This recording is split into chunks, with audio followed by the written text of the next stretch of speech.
Hello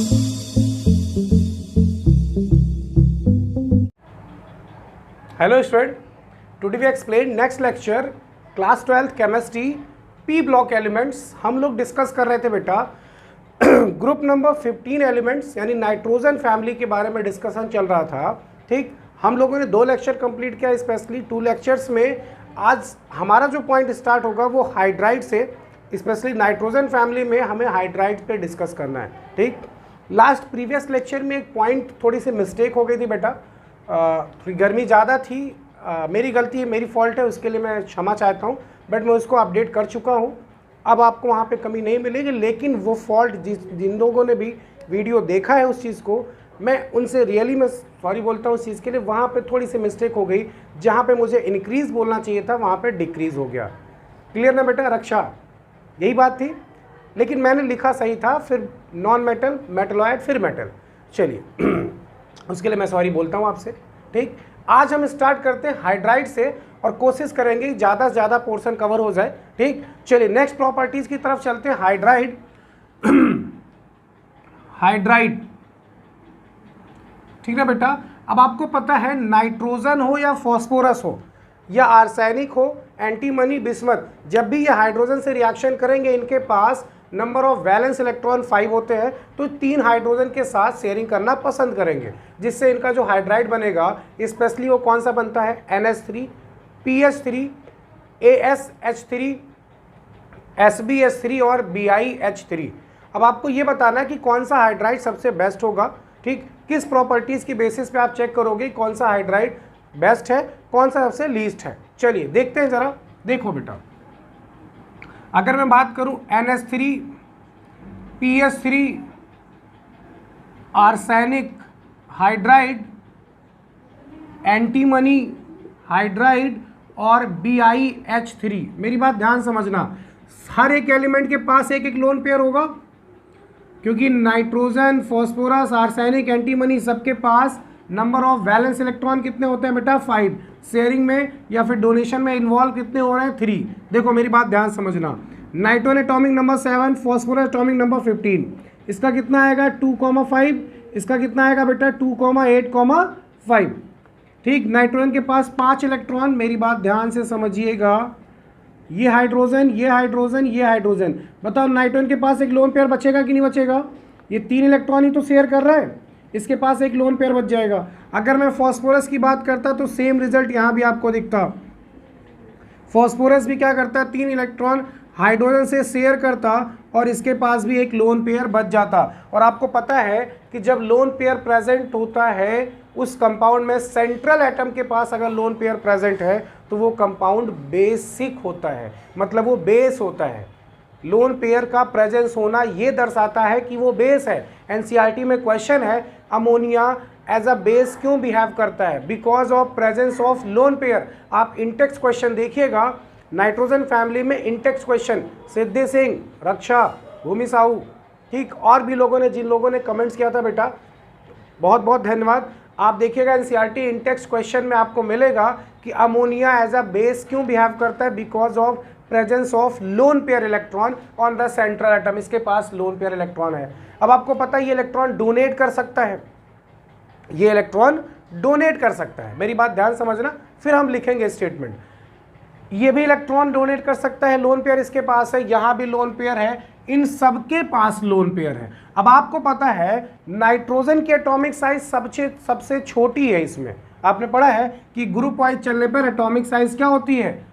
बढ़ जाती है। तो इसकी एटॉमिक साइज सबसे ज़्यादा होगी, इसकी एटॉमिक साइज सबसे कम होगी। अच्छा, इसकी एटॉमिक साइज कम होगी तो इसका लोन पेयर इलेक्ट्रॉन ज़्यादा दूर ना होके पास में होगा, लेकिन फॉस्फोरस, आर्सेनिक, एंटीमनी और बिस्मथ का इलेक्ट्रॉन कहीं दूर सब सेल में होगा, मतलब ऑर्बिटल में होगा। ठीक ना बेटा? अब वहाँ से इलेक्ट्रॉन को लाना फिर डोनेट कराना, इसमें काफ़ी ज़्यादा मतलब कंपैरिजन टू नाइट्रोजन देखें तो नाइट्रोजन ईजिली इलेक्ट्रॉन को दे सकता है। ठीक, और कंपैरिजन अगर हम करें बिस्मथ से तो बिस्मथ का इलेक्ट्रॉन काफ़ी दूर होगा, जो लोन पेयर इलेक्ट्रॉन है जिसको न्यूक्लियस के पास लाना फिर डोनेट कराना, ये चीज़ पॉसिबिलिटी थोड़ा कम बनती है। आई बात समझ में। तो नाइट्रोजन की एटॉमिक साइज छोटी होने की वजह से इसका इलेक्ट्रॉन आसानी से डिफ्यूज कराया जा सकता है, आसानी से डोनेट कराया जा सकता है, जिस वजह से अमोनिया सबसे अच्छा बेसिक नेचर शो करता है कंपैरिजन टू ऑल। आई बात समझ में, क्लियर है।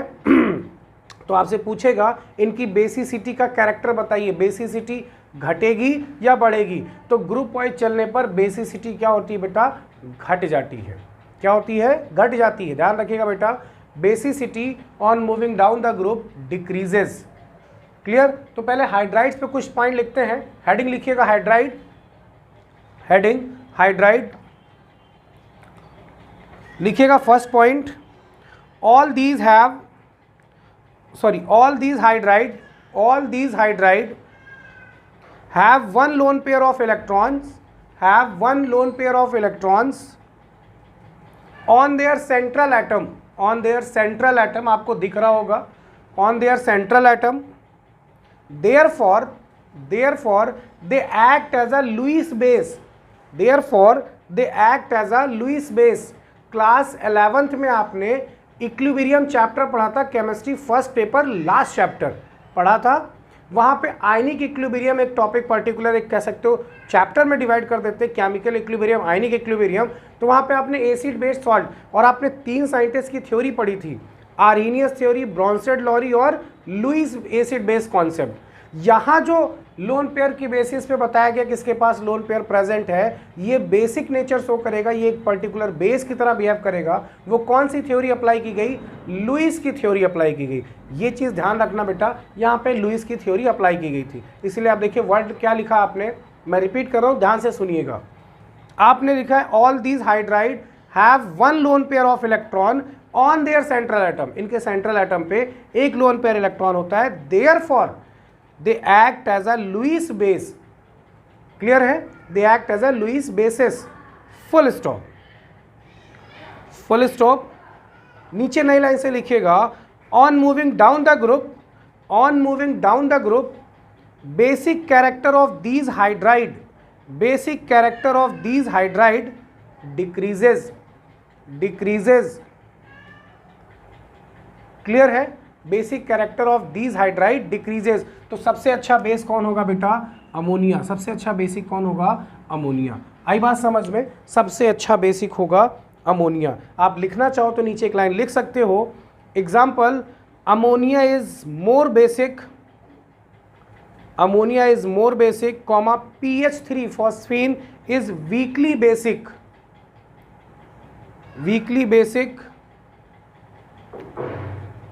and arsenic hydride ASH3, SbH3 are very weakly basic, बहुत ज़्यादा वीक बेस होते हैं। जबकि हम यहाँ पे इसको आप हटाना चाहो तो हटा सकते हो, क्योंकि ये मेटल हाइड्राइड हो जाएगा। आप यहीं तक काउंट करिए इसको बेटा, ठीक। बिस्मथ हाइड्राइड को शो करने की विशेष कोई रिक्वायरमेंट नहीं है वहाँ पर।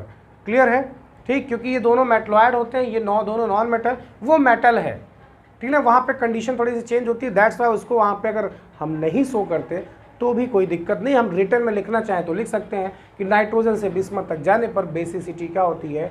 घट जाती है। क्लियर है सबको? आगे चले, इसको ड्रॉ कर लीजिएगा बेटा। सबसे अच्छा बेसिक ये होगा, बेसिसिटी घट जाती है, डिक्रीज होती है, ये चीज़ ध्यान रखना। चलो, बेसिक कैरेक्टर डिक्रीज होता है, बेसिसिटी नहीं, ठीक। आगे चले नेक्स्ट पॉइंट की तरफ। चलो, नेक्स्ट पॉइंट होगा आपका थर्मल स्टेबिलिटी। थर्मल स्टेबिलिटी,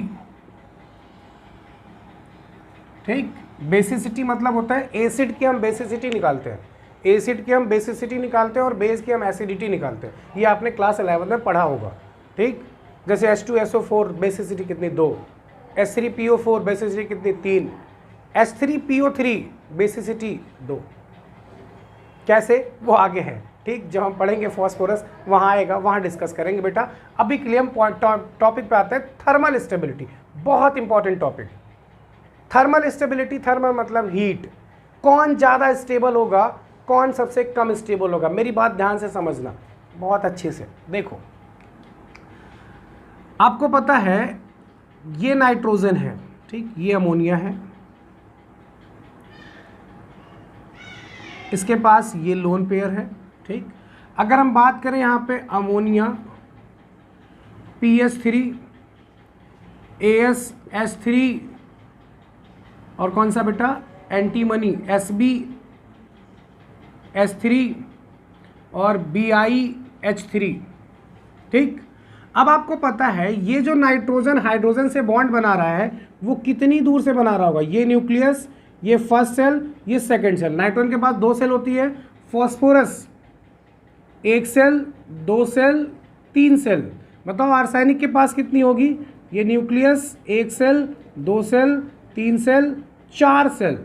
तो आपको पता है इलेक्ट्रॉन धीरे धीरे दूर होता जा रहा है, इलेक्ट्रॉन धीरे धीरे दूर होता जा रहा है। तो बताओ किसका अट्रैक्शन फोर्स ज़्यादा होगा, क्योंकि एटॉमिक साइज छोटी है। एटॉमिक साइज छोटी है तो न्यूक्लियस अट्रैक्शन फोर्स ज़्यादा होगा। तो बताओ अगर ये इससे जो हाइड्रोजन का बॉन्ड बना होगा यहाँ पे और यहाँ पे जो बॉन्ड बना होगा, यहाँ पे जो बॉन्ड बना होगा, किस बॉन्ड को तोड़ना आसान होगा। आप देखो अगर मैं आर्सेनिक की बात करता हूँ, हो सकता है आपको नीचे ना दिख रहा हो बेटा, मैं उसके लिए फिर से यहाँ ड्रॉ कर रहा हूँ। आर्सेनिक के पास 1 2 3 मतलब इसके पास 2 सेल, इसके पास 3, इसके पास 4 सेल, 1 2 3 4। इसका इलेक्ट्रॉन यहाँ होगा, हाइड्रोजन से बॉन्ड यहाँ बनेगा। अब बताओ इस हाइड्रोजन को छुड़ाना ज़्यादा आसान होगा, इसको छुड़ाना ज़्यादा आसान होगा, या फिर इसको छुड़ाना ज़्यादा आसान होगा। आपको पता है इसको छुड़ाना ज़्यादा आसान होगा। आई बात समझ में। तो बताओ ज़्यादा स्टेबिलिटी किसके पास होगी, कौन जल्दी हाइड्रोजन नहीं देगा, कौन नहीं देगा, अमोनिया, क्योंकि उसकी एटॉमिक साइज क्या है, छोटी है। आई बात समझ में, उसकी एटॉमिक साइज छोटी है। तो बताओ थर्मल स्टेबिलिटी का ऑर्डर क्या होगा। थर्मल स्टेबिलिटी हम ऊपर से नीचे आएंगे तो थर्मल स्टेबिलिटी क्या हो जाएगी, घट जाएगी, क्योंकि सबसे ज़्यादा स्टेबल कौन होगा, अमोनिया। उसकी एटॉमिक साइज छोटी है सेंट्रल एटम की, वो जल्दी हाइड्रोजन को लॉस होने ही नहीं देगा। आई बात समझ में, ठीक। पॉइंट लिखिए पहले, फिर डिस्कस करते हैं। पहले पॉइंट्स लिखिए बेटा। Thermal stability of hydride of group 15 elements, thermal stability of hydride of group 15 elements decreases as we go down the group, as we go down the group, as we go down the group। Clear है। Thermal stability क्या हो जाएगी, घट जाती है। तो order क्या हो जाएगा, कुछ ऐसा। इसको जरूर बनाइएगा बेटा। सबसे ज़्यादा स्टेबल कौन होगा, अमोनिया। और स्टेबिलिटी क्या हो जाती, थर्मल स्टेबिलिटी क्या हो जाती है, डिक्रीजेज, डिक्रीजेज। क्लियर है सबको, आगे चलें। चलिए, इसका रीज़न भी हमको लिखना होगा। मेरी बात ध्यान समझना, हमें रीज़न भी हमसे पूछा जाएगा। तो नीचे एक पॉइंट डालिए कि क्या रीज़न है इसका कि थर्मल स्टेबिलिटी ग्रुप वाइज चलने पर घट जाती है 15th ग्रुप की। क्लियर है। चलिए, इसको बनाने के बाद जस्ट नीचे ही लिखिएगा बेटा। लिखिए, this is due to the fact that on going down the group, this is due to the fact that on going down the group the size of central metal atom increases, the size of central metal atom increases। कह रहा है जब आप ऊपर से नीचे आओगे तो एटॉमिक साइज सेंट्रल एटम की बढ़ जाती है, सिंपल सा बढ़ जाती है। and therefore its tendency to form stable covalent bond, and therefore its tendency to form stable covalent bond with small hydrogen atom, with small hydrogen atom decreases, decreases। लिख लिया सबने। अब मेरी बात ध्यान सुनो। कह रहा है कि अगर आप ऊपर से नीचे आते हो तो जो एटॉमिक साइज है वो बढ़ रही है। जब एटॉमिक साइज बढ़ रही है तो न्यूक्लियस से काफ़ी डिस्टेंस पे होगा इलेक्ट्रॉन। अब ये इलेक्ट्रॉन जब हाइड्रोजन से बॉन्ड बनाएगा तो पता है अट्रैक्शन फोर्स बहुत कम होगा। इनका कोवैलेंट बॉन्ड जो है बहुत ज़्यादा स्ट्रॉन्ग नहीं होगा कंपैरिजन टू किसके, अमोनिया वाले केस में, क्योंकि यहाँ एटॉमिक साइज छोटी है, न्यूक्लियस से फोर्स ऑफ अट्रैक्शन ज़्यादा है, जिस वजह से कोवैलेंट बॉन्ड ज़्यादा स्ट्रॉन्ग होगा कंपैरिजन टू इन सबके केस में। आई बात समझ में? तो ये ज़्यादा स्टेबल होगा और ये कम स्टेबल होंगे। क्लियर ना बेटा? ठीक, सेंटेंस सुन लीजिएगा पूरा। And therefore its tendency to form stable covalent bond with small hydrogen atom decreases. Clear बेटा? Resulting thermal stability decreases. Clear है? आगे चलें, नेक्स्ट प्रॉपर्टीज की तरफ चलते हैं, नेक्स्ट पॉइंट की तरफ। ठीक, इसी में नेक्स्ट पॉइंट की तरफ हाइड्राइड ही हम पढ़ रहे हैं बेटा, ध्यान से सुनिएगा, हम हाइड्राइड ही डिस्कस कर रहे हैं। ठीक चलो, अब क्या मिलेगा? Reducing character.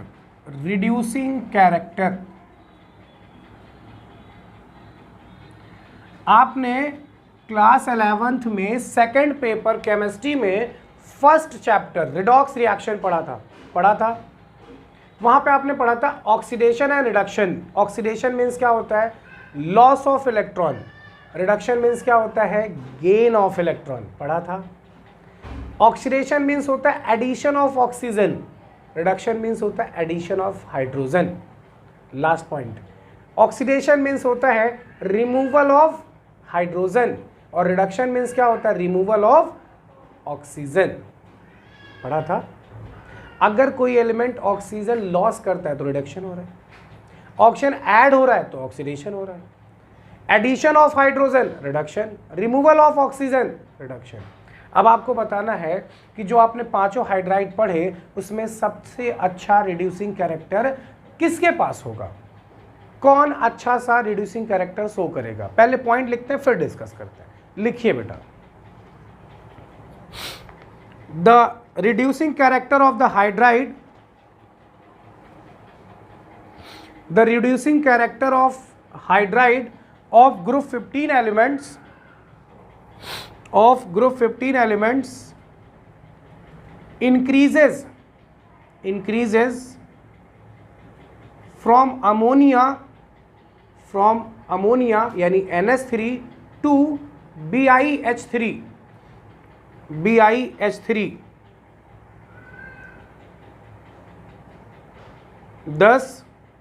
thus increasing order of reducing character is कौन सा ऑर्डर होगा? NH3 PH3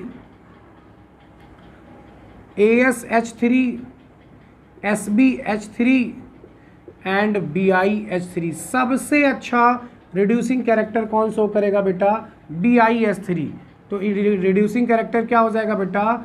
increases. रक्षा, रिड्यूसिंग कैरेक्टर क्या हो जाएगा? इंक्रीजेज। भाई सिंपल सा है, कौन जल्दी हाइड्रोजन ऐड करा सकता है? ये करा सकता है कि ये करा सकता है? न्यूक्लियस से बहुत दूर, एटॉमिक साइज ज़्यादा, जल्दी दे देगा फटाफट। इनको देने में बहुत टाइम लग जाएगा। आई बात समझ में?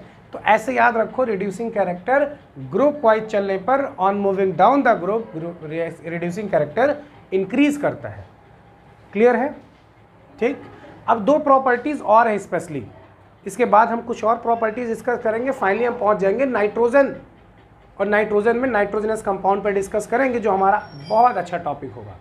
ठीक, अब पॉइंट कौन सा होगा? Melting point and boiling point. ध्यान रखना यहाँ पे भी गलतियाँ होती हैं क्योंकि यहाँ पे कुछ एक्सेप्शनल केसेस भी मिलते हैं, उनका रीज़न भी होता है, वो सारी चीज़ें डिस्कस करेंगे one by one.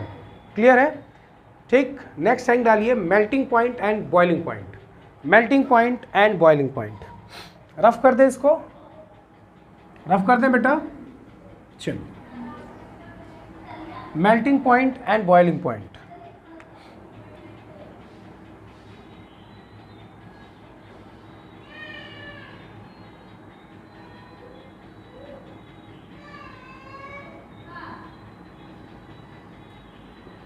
Melting point and boiling point. Melting point and boiling point क्या होंगे जरा वो समझते हैं। ठीक, पहले पॉइंट्स लिख लेते हैं फिर डिस्कस करते हैं। मेल्टिंग पॉइंट और बॉइलिंग पॉइंट में जब आप बॉइलिंग पॉइंट्स पढ़ोगे वहाँ पे थोड़ा सा आपको चेंजेस दिखेगा। मेल्टिंग पॉइंट पे तो कुछ खास चेंज नहीं दिखेगा, आपको सीक्वेंस से मिलेगा, बट बॉइलिंग पॉइंट्स में आपको चेंजेस दिखेंगे। क्या चेंज दिखेगा वो डिस्कस करते हैं। ठीक, चलिए पहले पॉइंट्स लिख लीजिए, फिर डिस्कस करते हैं बेटा। हर एक चीज़ आपको समझाऊंगा, डोंट वरी, परेशान मत होइएगा। ठीक, लिखिए सॉरी, फर्स्ट पॉइंट लिखिए। First point,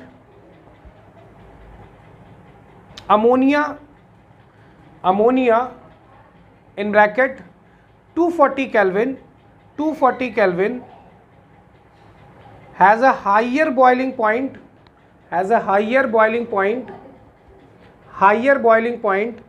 than phosphine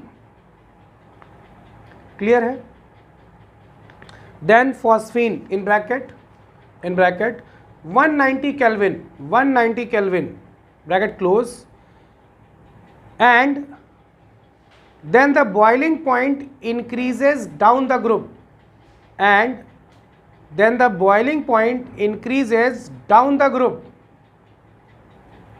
because of increase in size, ठीक। एक तरफ तो आपने सर लिखाया कि पहले अमोनिया का बॉइलिंग पॉइंट ज़्यादा है, फिर फॉस्फीन से, तो अमोनिया तो नाइट्रोजन पहले आता है, फॉस्फीन उसके नीचे आएगा, तो फिर बॉइलिंग पॉइंट तो घटना चाहिए। और आपने क्या लिखाया है, boiling point increases down the group. अब देखो यहाँ पे पॉइंट समझना, मेरी बात ध्यान समझना बेटा। हम पहले बात कर रहे हैं बॉइलिंग पॉइंट की।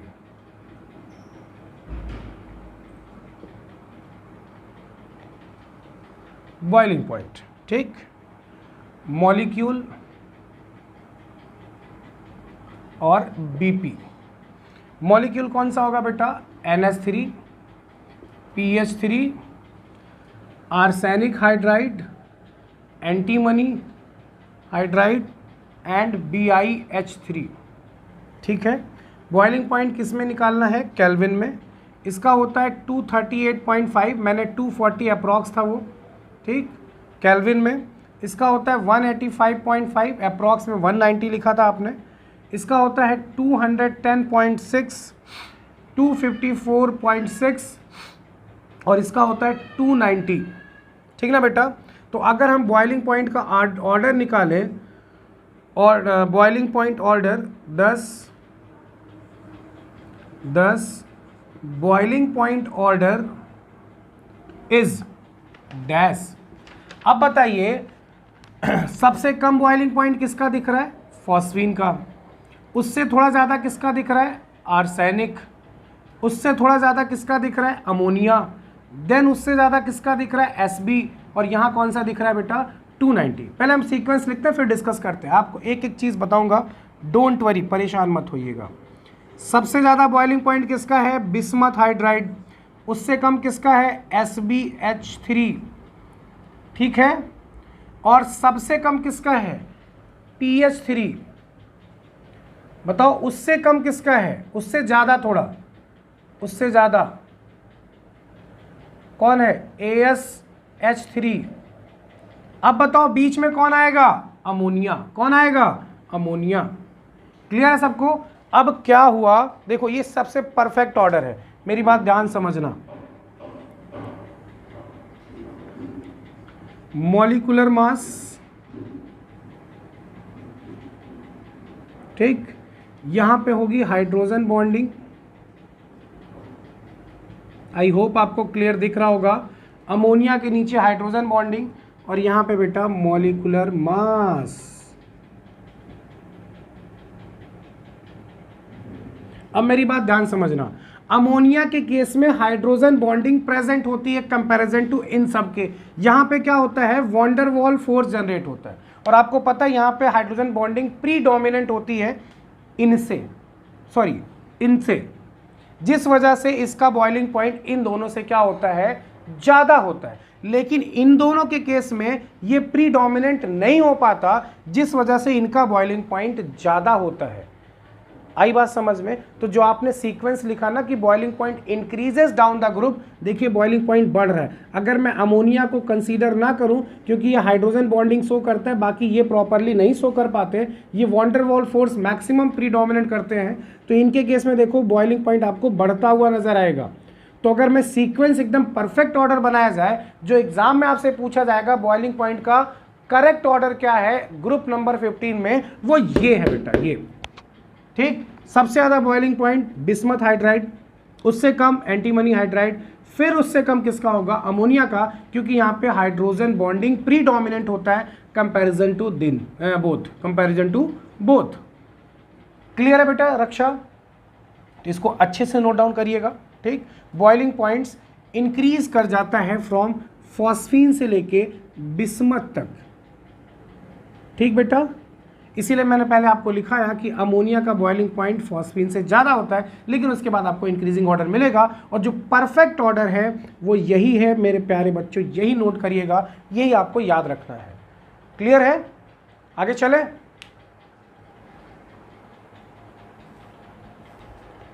ओके बेटा, यहां तक क्लियर है सबको? चलिए आगे देखते हैं, मेल्टिंग पॉइंट पर डिस्कस करते हैं। मेल्टिंग पॉइंट में क्या चेंजेस आता है? ठीक, यहां तक क्लियर है सबको? बॉइलिंग पॉइंट ध्यान रखिएगा, अमोनिया यहां पे बीच में आएगा। ठीक, ऑर्डर याद रखिएगा बेटा। अगर बात करें मेल्टिंग पॉइंट की, ध्यान रखिएगा, मेल्टिंग पॉइंट के केस में क्या होगा, मेरी बात ध्यान समझना बेटा, रक्षा सिद्धि सिंह। मेल्टिंग पॉइंट की अगर हम बात करें तो आपको पता है NH3 PH3 arsenic hydride SbH3 and bismuth. ठीक, ऊपर से नीचे आने पे आपको पता है, यहाँ से अगर हम कंपेयर करें, ऊपर वाला छोड़ दीजिए, अमोनिया अभी नहीं, बात उसके बाद में बात करते हैं। इनके केस में आपको पता है मॉलिक्यूलर मास बढ़ रहा है, मॉलिक्यूलर मास इंक्रीज होगा, बिल्कुल इंक्रीज होगा। बताओ सरफेस एरिया बढ़ेगी? बिल्कुल बढ़ेगी सरफेस एरिया। ठीक, और आपको पता है मॉलिक्यूलर मास और सरफेस एरिया बढ़ने पे कौन सा फोर्स बढ़ जाता है? वॉन डर वाल फोर्स बढ़ जाता है। ठीक ना बेटा? और वॉन डर वाल फोर्स जितना ज़्यादा होगा, मेल्टिंग पॉइंट उतना ज़्यादा होता है। आई बात समझ में? मॉलिक्यूलर मास ऊपर से नीचे आने पे बढ़ता है। फॉस्फोरस का होता है 31, हाइड्रोजन 3, 31 प्लस 3 कितना हुआ? 34, जबकि आर्सेनिक का मोलर मास फॉस्फोरस से तो कहीं ज़्यादा होता ही है। ठीक है, मॉलिक्यूलर मास इंक्रीज करेगा, सरफेस एरिया बढ़ेगा, तो वॉन डर वाल फोर्स बढ़ने लगता है, जिस वजह से मेल्टिंग पॉइंट भी क्या होता है? ज़्यादा हो जाता है। ठीक, तो इसका अगर मैं करेक्ट ऑर्डर लिखूं, करेक्ट ऑर्डर लिखा जाए तो क्या लिखोगे करेक्ट ऑर्डर? वो देखिए ज़रा, पहले सबसे क्या होगा? PH3 से ज़्यादा होगा ASH3, इससे ज़्यादा होगा SbH3, और उससे ज़्यादा होगा BiH3, क्योंकि यहाँ से यहाँ जाने पर, यहाँ से यहाँ जाने पर molecular mass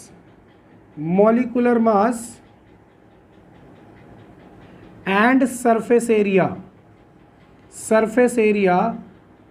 increases, surface area increases, that's why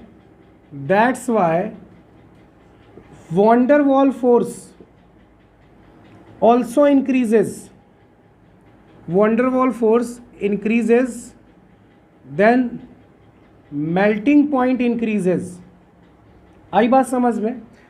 second point, अब आपको पता है, यहां तो मैंने अमोनिया कहीं लिखा ही नहीं, आपको पता है अमोनिया के केस में जब एक अमोनिया का मॉलिक्यूल दूसरे अमोनिया के मॉलिक्यूल के साथ बॉन्ड बनाता है, देखो एक अमोनिया का मॉलिक्यूल जब दूसरे अमोनिया मॉलिक्यूल के कांटेक्ट में आता है तो इसका नाइट्रोजन और सामने वाले के हाइड्रोजन के साथ कौन सी बॉन्ड बनाता है? हाइड्रोजन बॉन्ड बनाता है। और आपको पता है वॉन डर वाल फोर्स से ज़्यादा स्ट्रांग होता है कौन सा? Hydrogen bond. वॉन डर वाल तो सबसे वीक होता है ना, वॉन डर वाल्स 8 किलो जूल पर मोल से भी कम होती है बॉन्ड एनर्जी, जबकि हाइड्रोजन बॉन्ड की 8 किलो जूल से 42 किलो जूल पर मोल होती है। आई बात समझ में? तो अमोनिया के केस में हाइड्रोजन बॉन्ड बनता है, जबकि यहाँ के केस में, इन चारों के केस में वॉन डर वाल फोर्स प्रीडोमिनेटिंग फैक्टर होता है, जबकि यहाँ पर हाइड्रोजन बॉन्ड प्रीडोमिनेटिंग फैक्टर होता है। इस वजह से अमोनिया का मेल्टिंग पॉइंट सबसे ज़्यादा होगा। ये करेक्ट ऑर्डर है बेटा, इसको याद कर लीजिएगा, ये मेल्टिंग पॉइंट का करेक्ट ऑर्डर है। ठीक, इंक्रीजेज, आई बात समझ में? ठीक है, तो पीरियड ग्रुप वाइज चलने पे on moving down the group, तो अमोनिया का तो सबसे ज़्यादा है, फॉस्फीन का कम है, सबसे कम है कंपैरिजन टू इसके। लेकिन अगर मैं फॉस्फीन से नीचे आ रहा हूं तो मेल्टिंग पॉइंट क्या हो रहा है? क्या हो रहा है? मेल्टिंग पॉइंट बढ़ रहा है।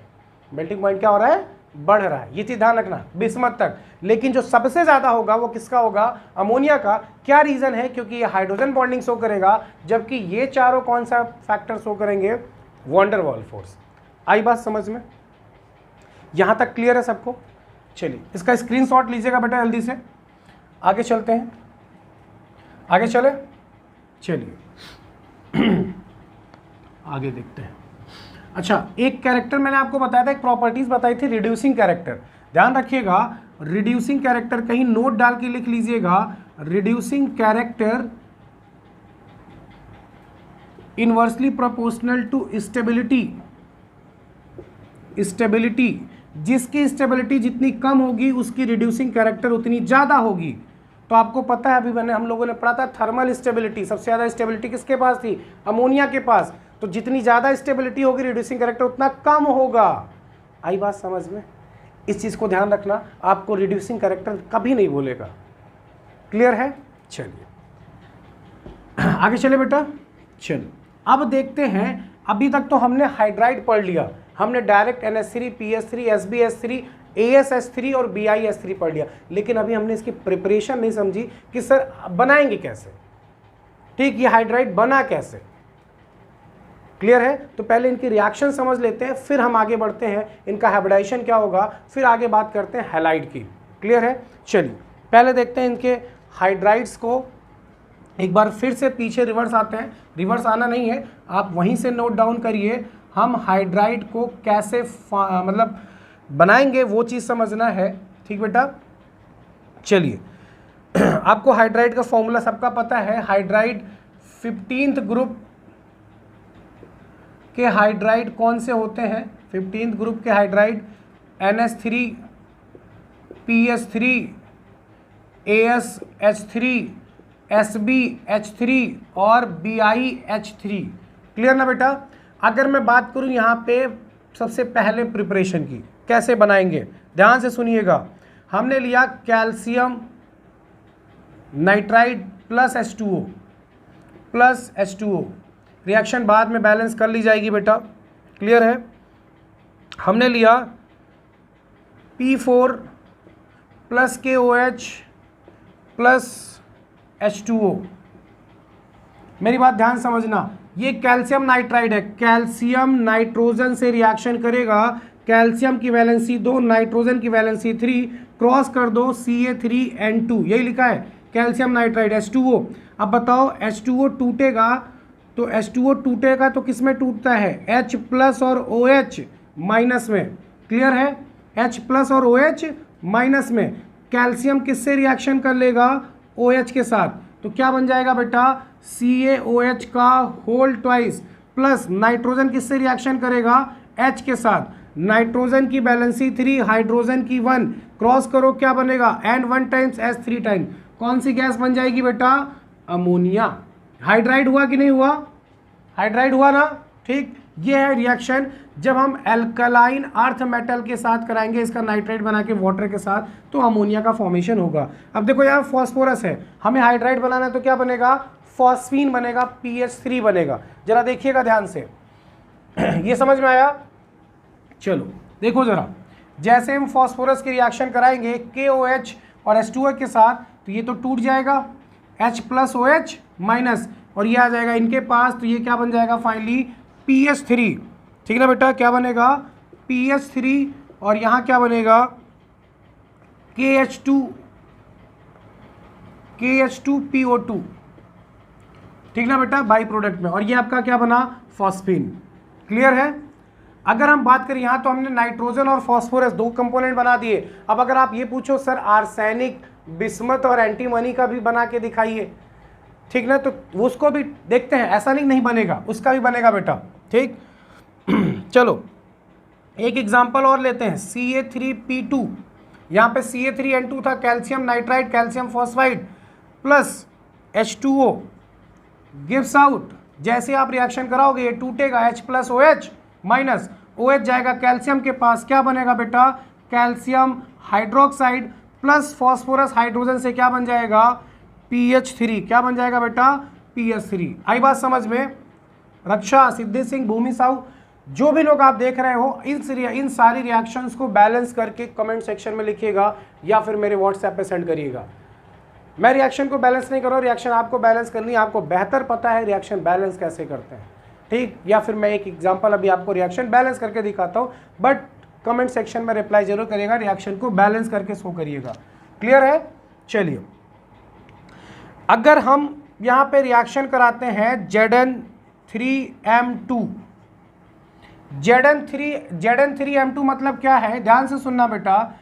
Zn की वैलेंसी होती है 2 और यहाँ पे आपने लिया M यहाँ पे जो है उस M को आप ले सकते हो आर्सेनिक, आप ले सकते हो बिस्मथ या फिर ले सकते हो एंटीमनी। तो तीनों में से कोई भी प्लेस पे हमने M रख दिया और आपको पता है इनकी वैलेंसी कितनी होती है 3।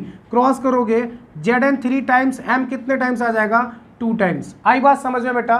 तो M मतलब क्या है, वहाँ पे आप आर्सेनिक ले लो, बिस्मथ ले लो या फिर क्या ले सकते हो, एंटीमनी। जैसे ही रिएक्शन कराओगे इसकी HCl के साथ, अब यहाँ पे वाटर नहीं यूज होगा, क्या यूज होगा, HCl।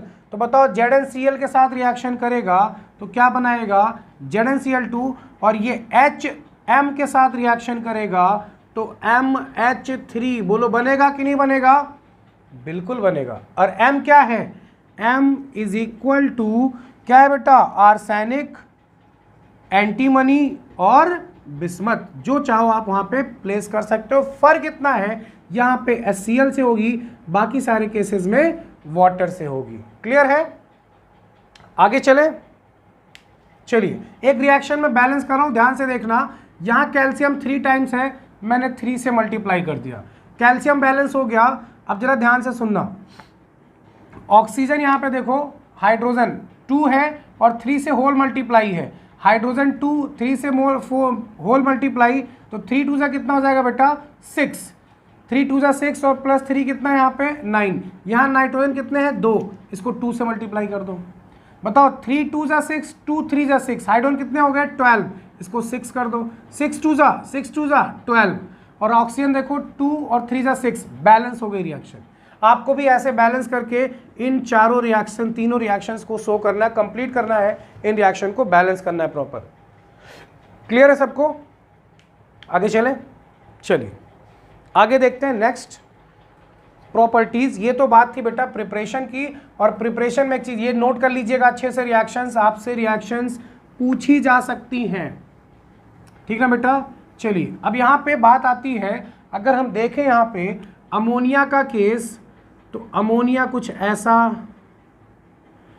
ऐसा कितने बॉन्ड पेयर हैं, 3, और कितने लोन पेयर हैं, 1, 3 + 1 4 हाइब्रिड ऑर्बिटल, मतलब हाइब्रिडाइजेशन क्या होगा, sp3। तो यहाँ पे जब हाइड्राइड के केस में देखोगे हाइब्रिडाइजेशन, तो आपको कैसा मिलेगा, sp3। शेप कैसा मिलेगा वो भी हमें लिखना होता है, तो एक नीचे लाइन लिख लीजिएगा, जो अभी ड्रॉ किया था, लिखा था आपने, उसी के नीचे एक पॉइंट लिखिएगा, all these hydride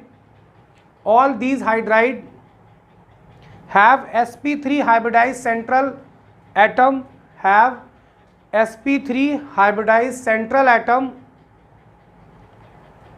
which is pyramidal in shape,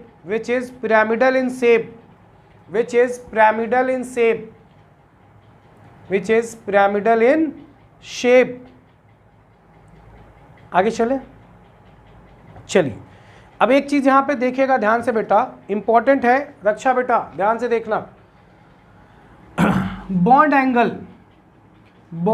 angle ध्यान रखिएगा, हाइड्राइड के केस में बॉन्ड एंगल भी हमें जानना होता है, बॉन्ड एंगल, ठीक। बॉन्ड एंगल के केस में क्या जान पाओगे, देखो ammonia NH3 PH3 arsenic H3 SbH3 और BiH3, ठीक। एक रूल आपको मिलेगा ड्रैगो रूल, इस रूल, ये रूल क्या कहता है, ये रूल ये बताता है, पहली बात ध्यान समझना, ये रूल ग्रुप नंबर 15 और 16 के लिए एप्लीकेबल है, ग्रुप नंबर 15 और 16 के लिए एप्लीकेबल है। इस रूल, ये रूल जो होता है सेकंड पीरियड के लिए अप्लाई नहीं होता, जो भी एलिमेंट सेकंड पीरियड के लिए होंगे उनके लिए अप्लाई नहीं होगा। तो आपको पता है नाइट्रोजन कौन से पीरियड का है, 2,5 कौन से पीरियड का है, सेकंड, मतलब यहाँ पे ये रूल अप्लाई नहीं होता। अच्छा, ये रूल कहता क्या है, जो भी एलिमेंट थर्ड पीरियड से लेके कितने पीरियड होते हैं, 7 वहाँ तक होते हैं, जो भी एलिमेंट्स होंगे उनका जो हाइड्राइड होगा, उनका जो बॉन्ड एंगल होगा, वो बॉन्ड एंगल नियरली इक्वल होगा 90 डिग्री के। कितना होगा, 90 डिग्री के। तो अब जब आप इसमें बॉन्ड एंगल देखोगे तो अमोनिया के केस में बॉन्ड एंगल कितना होता है, 107 डिग्री समथिंग होता है, 107 डिग्री समथिंग होता है। जब आप इनके केस में आओगे तो यहाँ पे आपको नियरली 94 डिग्री मिलेगा, 92 डिग्री मिलेगा, 91 डिग्री मिलेगा और ये 90 डिग्री मिलेगा। देखो बॉन्ड एंगल में बहुत माइन्यूट सा चेंज आ रहा है और जो कि 90 के आस ही पास है ये, ठीक। और लेकिन जब इसका अमोनिया का देखोगे तो इसका बॉन्ड एंगल कुछ और होगा, बिकॉज ये नाइट्रोजन जो है वो सेकंड पीरियड से है, थर्ड पीरियड से बिलोंग नहीं करता। और जो ड्रैगो रूल है ये कहाँ के, किसके लिए एप्लीकेबल है, थर्ड पीरियड से एप्लीकेबल है, specially for group number 15 and 16। Clear है, इसको नोट डाउन करिएगा। सबसे ज़्यादा बॉन्ड एंगल किसका होगा, इसका, देन मतलब ऊपर से नीचे आने पे बॉन्ड एंगल डिक्रीज होता है, लेकिन स्लाइटली डिक्रीज करता है, मैक्सिमम डिक्रीजमेंट आपको नहीं दिखेगा। क्लियर है बेटा, आगे चले, इसको नोट डाउन करिएगा, इसको नोट डाउन करिएगा बेटा। तो यहां पे एक लाइन लिख लीजिएगा आप लोग, on moving down the group bond angle, on moving down the group bond angle decreases, on moving down the group bond angle decreases. आगे चले बेटा, आगे चले, चलिए देखो रफ कर रहा हूं। नेक्स्ट हमारे पास कौन सी प्रॉपर्टी होगी बेटा, हैलाइड, ठीक, हैलाइड। तो देखो आप जब नाइट्रोजन और साथ ही साथ फॉस्फोरस दोनों कंपेयर करके चलेंगे तो हमको और आसानी से समझ में आएगा, बट पहले हम स्पेशली नाइट्रोजन की बात कर रहे हैं तो हम नाइट्रोजन को लेके चलते हैं, फॉस्फोरस अलग से हमें पढ़ना है, इसी में पढ़ना है, दोनों हम साथ ही लेके चल रहे हैं, बट आगे चल के हम नाइट्रोजन स्पेशली अलग पढ़ते हैं, फॉस्फोरस के कंपाउंड्स को हम अलग डिस्कशन करते हैं। क्लियर है। हैलाइड्स में क्या है कि जैसे आपने नाम सुना है PCl3 एंड PCl5, आपने सुना था NH3 तो आपने PS3 सुना था, आई बात समझ में, आपने NH3 सुना था, PS3 सुना था, लेकिन आप PCl3 सुना है, PCl5 सुना है, कभी आपको NH5 नहीं मिलेगा, NH5 नहीं मिलेगा। क्यों नहीं मिलेगा, क्योंकि नाइट्रोजन के पास कोई वैकेंट डी ऑर्बिटल नहीं होता, नाइट्रोजन के पास वैकेंट डी ऑर्बिटल नहीं होता, इसलिए वो NH5 जैसा कोई कंपाउंड नहीं बनाता, जबकि फॉस्फोरस के पास वैकेंट डी ऑर्बिटल होता है, जिसकी वजह से वो PCl5 जैसा कंपाउंड बना सकता है। आई बात समझ में, वो PCl5 जैसा कंपाउंड बना सकता है। अब डिस्कस करेंगे इस पे आगे, परेशान मत होइए, पहले आप हैंग डालिए हाईलाइट, उसमें कुछ पॉइंट लिखते हैं फिर डिस्कस करते हैं बेटा, ठीक है। पॉइंट्स लिखिए पहले, हैलाइड में लिखिए group 15 elements form 2 series of halides, form 2 series of halides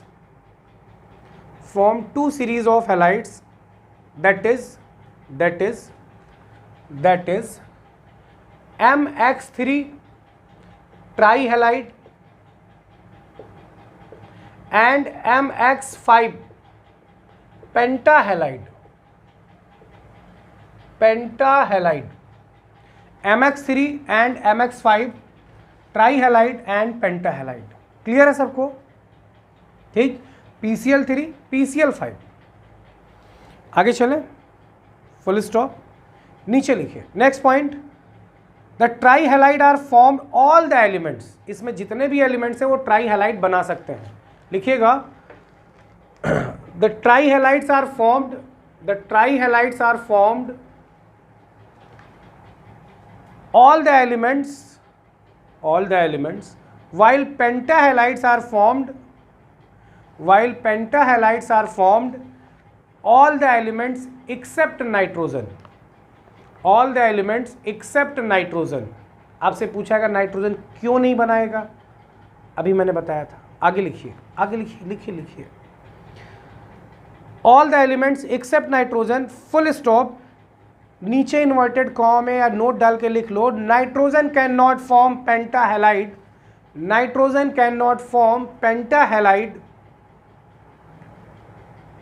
due to absence of vacant d orbital,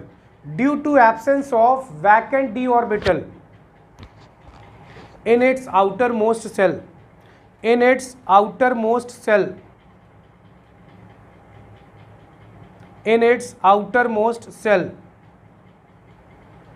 clear है। आगे चले, एक नोट और डालिएगा, नीचे एक नोट और लिखिएगा बेटा Raksha, note, bismuth Bi has little tendency to form, bismuth has little tendency to form pentahalide because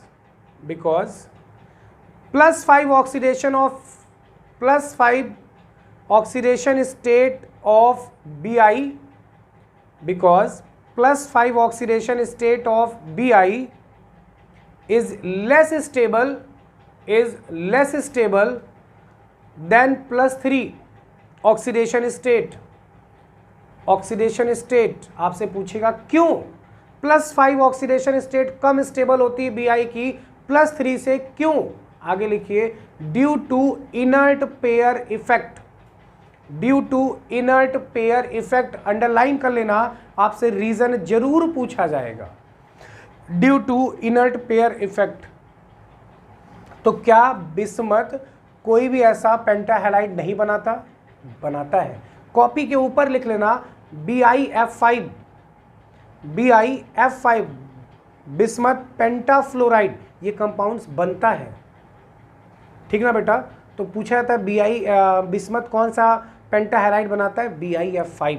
आगे चल के हम लोग डिस्कस करेंगे, परेशान मत होइएगा, क्लियर है। चलिए, फर्स्ट हेडिंग डालिएगा ट्राईहेलाइड, ठीक बेटा। रात के बज चुके हैं 11:30, ठीक बेटा। हमें डिस्कस करना है ट्राईहेलाइड, पेंटाहेलाइड। आपसे प्रॉमिस है नेक्स्ट जो लेक्चर होगा, लेक्चर नंबर 4, ट्राईहेलाइड, पेंटाहेलाइड और नाइट्रोजन की preparation, physical property, chemical property and इससे related compounds, N2O laughing gas, N2O3, N2O5, HNO3, ammonia, ये सारी चीज़ें कवर करेंगे। प्रॉमिस, पूरी कोशिश करेंगे पूरा हो जाए बेटा रक्षा। 4th लेक्चर आपका नाइट्रोजन पूरी तरह से फिनिश हो जाए, ताकि 5th लेक्चर में आपको फॉस्फोरस प्रॉपरली कंप्लीट मिले, ठीक। रात के 11:30 बज चुके हैं बेटा, मैं भी काफ़ी थक चुका हूँ। मिलते हैं नेक्स्ट लेक्चर में, थैंक यू बेटा।